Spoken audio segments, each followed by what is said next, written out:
ಒಂದು ತೀರ್ಮಾನಕ್ಕೆ ಬಂದಿದ್ದೇವೆ. ರೈತರ ಜೊತೆಲೂ ಕೂಡ ಮಾತಾಡಿದ್ದೀವಿ, ರೈತ ಸಂಘಟನೆಗಳ ಜೊತೆ, ಹೋರಾಟ ಸಮಿತಿಯವರ ಜೊತೆ ಮಾತಾಡಿದ್ದೀವಿ. ಅದು ನಮ್ಮ ಹಕ್ಕು. ಈಗ ಆಗಿರೋಂಥ ತೀರ್ಮಾನ ಏನಿದೆ 524 ಆಗಬೇಕು ಅಂತ ಹೇಳಿದೆ, ಅದು ಘೋಷಣೆ ಆಗಿರೋದು. ಅದನ್ನ ನಮ್ಮ ಹಕ್ಕು. ನಾವು ರಾಜಕೀಯವಾಗಿ ನಾವು ಯಾವ ರೀತಿ ಅದಕ್ಕೆ ಹೋರಾಟ ಮಾಡಬೇಕು ನಾವು ಮಾಡ್ತೇವೆ. रियासती हुकूमत ने मंगल के रोज फैसला किया कि अपर कृष्णा प्रोजेक्ट के तीसरे मरहले के लिए जिन किसानों की जमीनें हासिल की गई उन्हें बड़ी सहूलत फ्राहम की जाएगी।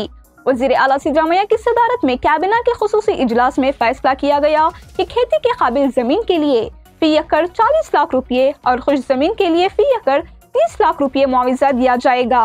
ये मंसूबा आलमट्टी डैम की ऊंचाई 519 मीटर से बढ़ाकर 524 मीटर करने के लिए है, जिससे डैम में 100 टीएमसी फीट इजाफी पानी जखीरा होगा।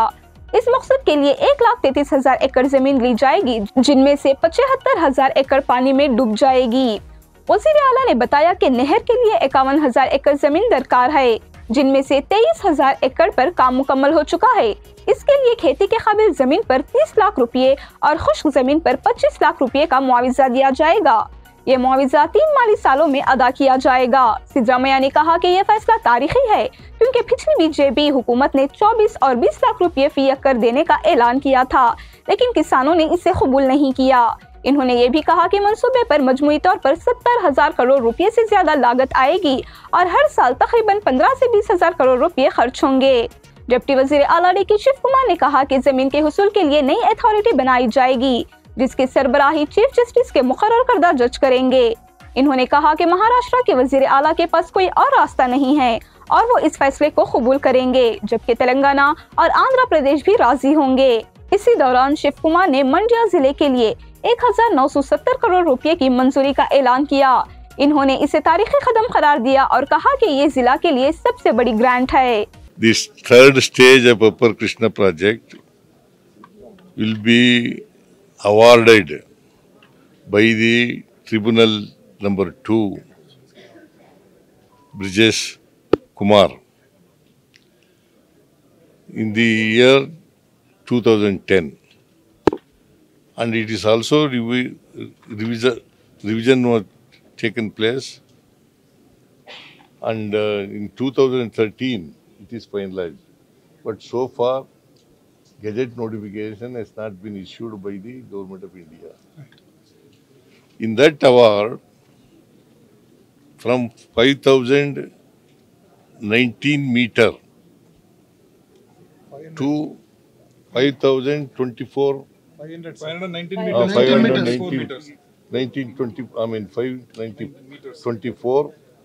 524 meter can be raised. The height of the dam can be raised. So, if the height of the dam is raised, there will be a submersion of more than 75 acres of land. 75,000. So, more than 75,000 acres of land will be submerged, for which compensation has not been given. And for canal works, about 51,000 acres of land is required For acquisition. for acquisition, for which also no compensation has been given.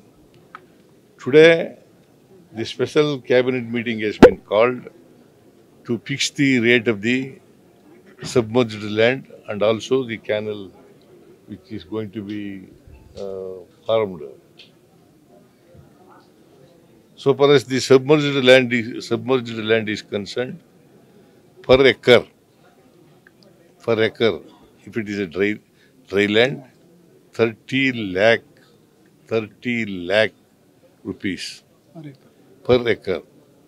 If it is a wetland, it is 40 lakh thousand rupees.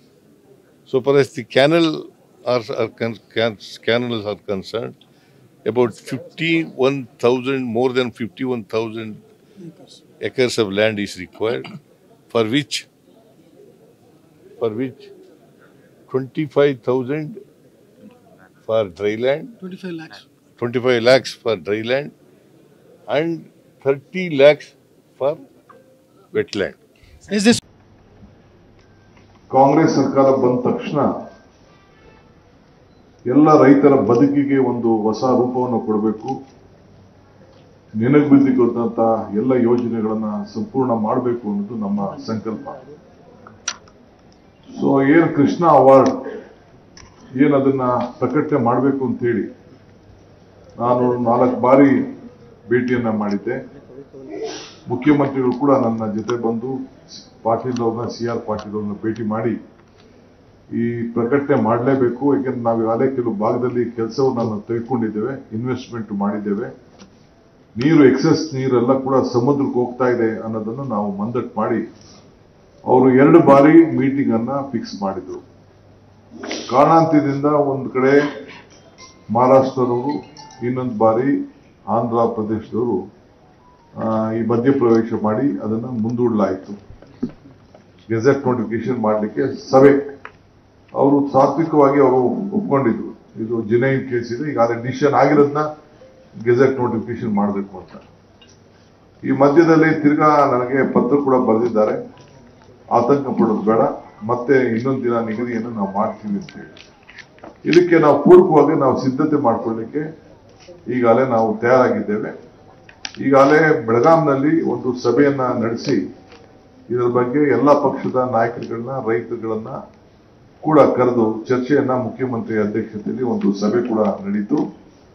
ಆ ಸಭೆಯಲ್ಲಿ ಆಯ್ತು, ಒಟ್ಟಾರೆ ನಾವು ಈ award ನ 1 ಬಾರಿ ಮಾಡಲಿಕ್ಕೆ ನಾವು ಚರ್ಚೆ ಮಾಡ್ತೀವಿ ಅಂತ ಹೇಳಿ ಸುಮಾರು 10 ಸುತ್ತಿನ ಚರ್ಚೆಯನ್ನ ಕಾನೂನು ಚೌಕಟ್ಟಿನಲ್ಲಿ, ಆರ್ಥಿಕ ಚೌಕಟ್ಟಿನಲ್ಲಿ, ಆಡಳಿತ ಚೌಕಟ್ಟಿನಲ್ಲಿ ಮತ್ತು ರೈತರ ಹಿತದೃಷ್ಟಿಯಿಂದ ಇವೆಲ್ಲ ಕೂಡ ಗಮನದಲ್ಲಿ ಇಟ್ಕೊಂಡು ನಾವು ಚರ್ಚೆಯನ್ನು ನಾವು ಮಾಡಿದ್ದೇವೆ. ಈ ಮಧ್ಯದಲ್ಲಿ ಮಹಾರಾಷ್ಟ್ರ ಚೀಫ್ ಮಿನಿಸ್ಟರ್ ಕೂಡ ನಾವು ಇದನ್ನ ಎತ್ತರ ಮಾಡಲಿಕ್ಕೆ 524 ಎತ್ತರ ಮಾಡಲಿಕ್ಕೆ ನಾವು ಬಿಡುವುದಿಲ್ಲ, ಸುಪ್ರೀಂ ಕೋರ್ಟ್ಗೆ ಹೋಗಿರ್ತಾ ಇದ್ದೇವೆ ಅಂತ ಅವ್ರು ಹೇಳಿದ್ದಾರೆ. ಅದು ನಮ್ದು ಪ್ರತ್ಯೇಕವಾದಂತ ಹೋರಾಟವನ್ನು ನಾನು ನಡೆಸ್ತೇವೆ. ಈಗ ನಾನು ಇಲ್ಲಿ ಈ ವೇದಿಕೆಯ ಮುಖಾಂತರ ಅದ್ರ ಬಗ್ಗೆ ಈಗ ಸದ್ಯಕ್ಕೆ ನಾವು ಚರ್ಚೆ ಮಾಡೋಕೆ ಹೋಗುದಿಲ್ಲ. ಅದು ನಮ್ಮ ಹಕ್ಕು. ಈಗ ಆಗಿರೋಂಥ ತೀರ್ಮಾನ ಏನಿದೆ 524ವರೆಗೂ ಆಗ್ಬೇಕು ಅಂತ ಹೇಳಿದೆ, ಅದು ಘೋಷಣೆ ಆಗಿರೋದು, ಅದನ್ನ ನಮ್ಮ ಹಕ್ಕು. ನಾವು ರಾಜಕೀಯವಾಗಿ ನಾವು ಯಾವ ರೀತಿ ಅದಕ್ಕೆ ಹೋರಾಟ ಮಾಡಬೇಕು ನಾವು ಮಾಡ್ತೇವೆ.